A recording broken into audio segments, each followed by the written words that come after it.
এই মুহূৰ্তত ৰিপাব্লিকানী প্ৰতিগৰাকী দৰ্শক জনাব বিচাৰিছোঁ এটা গুৰুত্বপূৰ্ণ খবৰ। ধলাতালাপত তিনিটা পৃথককৈ পথ দুৰ্ঘটনা সংঘটিত হৈছে। ইতিমধ্যে পথ দুৰ্ঘটনাত 2 বছৰীয়া শিশু এটিৰ মৃত্যু হোৱা বুলি খবৰ আহিছে। আনপিনে কেইবাজনো আহত হোৱাৰ খবৰ আহি পৰিছে। আজি চৈখোৱাৰ কেঁচাইখাইটি আই থান পূজাত অংশগ্ৰহণ কৰা লোকেই পথ দুৰ্ঘটনাত পতিত হৈছে।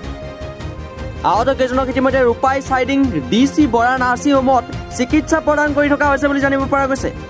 তাৰে তালাপ মিছ মিকটাৰ এটি 2 বছৰীয়া শিশুৰ মৃত্যুমুখত পৰিছে। আমি পুনৰবাৰ জনাইছোঁ যে ধলাতালাপত আজি তিনিটাকৈ পৃথকে পথ দুৰ্ঘটনা সংঘটিত হৈছে আৰু এটা পথ দুৰ্ঘটনাত ইতিমধ্যে 2 বছৰীয়া শিশু এটি মৃত্যুক আঁকোৱালি ল'ব লগা হৈছে। আমি দৃশ্য দেখুৱাই গৈছোঁ সমান্তৰালভাৱে। এয়া হৈছে ধলাতালাপৰ দৃশ্য আৰু ধলাতালাপত এনেধৰণৰ পৰিৱেশ দেখিবলৈ পোৱা গৈছে। ধলাতালাপত ইতিমধ্যে আজিৰ দিনটোত সংঘটিত হৈছে তিনিটাকৈ দুৰ্ঘটনা। পৃথকে হোৱা দুৰ্ঘটনাত এটা দুৰ্ঘটনাত ইতিমধ্যে 2 বছৰীয়া শিশু এটিৰ মৃত্যুক আঁকোৱালি ল'ব লগা হৈছে।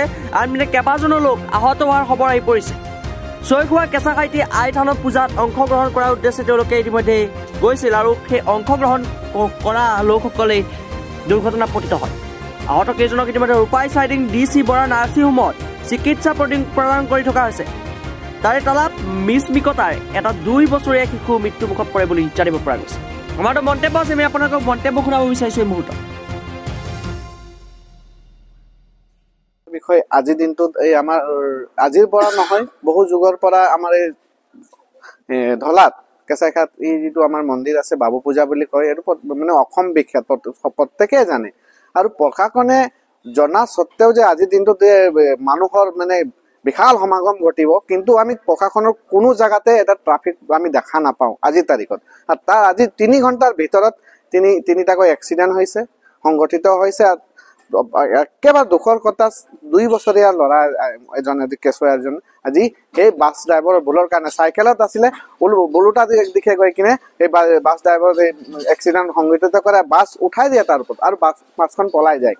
আৰু এতিয়া আপোনালোকে দেখিলে সেইটো মৃত্যুক সাৱটি ল'বলগীয়া হ'ল। আৰু এতিয়া পৰ্যন্ত মই চাৰ্কুলাৰ বিচাৰক জনাইছোঁ, আমাৰ উপজিলাৰ যি বিষয়া আছে তেওঁকো জনালোঁ, কিন্তু এতিয়াও যদি আপুনি তালাপৰ পৰা দুনুৱালৈকে আহক, যিটো মানে বাইক বাছৰ উৎপাত, গাড়ীৰ উৎপাত, এতিয়া বিশাকপি ফেক্টৰীৰ আগতে তাত দোকান লগাই দিছে, তাত ডাঙৰ গাড়ী তাত আছে আৰু মানে মানুহ অহা যোৱা, সাধাৰণ মানুহ অহা যোৱা কৰিব পৰা নাই। ডেলিভাৰী বয় 2জন এতিয়া এক্সিডেণ্ট হৈ ইয়াত সোমাই আছে। মানে আজি প্ৰশাসনৰ যি ব্যৱস্থা ল'ব লাগিছিলে, যেনেকা বলবমত যি ঘটনা হ'ল প্ৰশাসনৰ গাফিলতিৰ কাৰণে সেই মানে প্ৰসূতিৰ মানে যি মৃত্যুবৰণ কৰিব লগা হ'ল, আজি বাবু পূজাৰ দিনত নিৰীহ লোকৰ মৃত্যু হৈছে একমাত্ৰ প্ৰশাসনৰ ভুলৰ কাৰণে। প্ৰশাসনৰ একো ব্যৱস্থাই নাই। আমি আপোনালোকে এতিয়া দেখিব পাব যে ৰাস্তাত এজনো পুলিচ কৰ্মী নাই, যে বাইক কেনেকে যাব লাগে, গাড়ী কেনেকে যাব লাগে জানে তেওঁলোকে, যে বহুত মানুহৰ সমাগম হ'ব। আজি মন্ত্ৰী MLA আহক, প্ৰত্যেকটা ঘাটে CRP আৰ্মি পুলিচ লগাই দিব, সেইটো 2-3 দিনলৈকে লগাই দিব। কিন্তু আজি ইমান ডাঙৰ সমাগম হৈছে বাবু পূজাত আৰু বাৰম্বাৰ এক্সিডেণ্ট হৈছে, তেওঁলোকে গম পায়, তথাপিও এতিয়া পৰ্যন্ত কোনো ধৰণৰ পুলিচৰ ব্যৱস্থা নাই।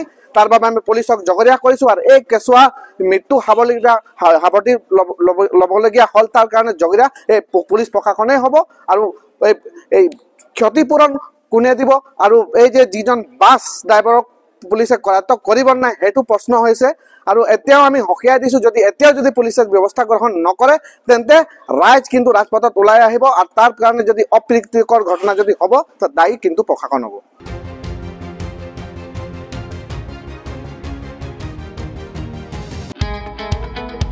মহানগৰীত উৎকৃষ্ট hotel The Villa, Adarshpur, bylane number 1। Kahilipara সৰ্বশিক্ষা অভিযানৰ কাৰ্যালয়ৰ কাষতে হোটেল দ্য ভিলাত আছে উৎকৃষ্ট মানৰ সা সুবিধা, য'ত আছে আটকধুনীয়া কোঠা, লগতে পাব লাক্সাৰী সুইট আৰু ডিলাক্স ৰুম। তদুপৰি ৰেষ্টুৰেণ্টত পাব আপোনাৰ মন পচন্দৰ সুস্বাদু খাদ্য আৰু পাব বাৰ আৰু ছুইমিং পুল। দ্য ভিলাত পাব আপুনি নৈসংগিক পৰিৱেশ আৰু সুস্বাদু খাদ্যৰ সম্ভাৰ।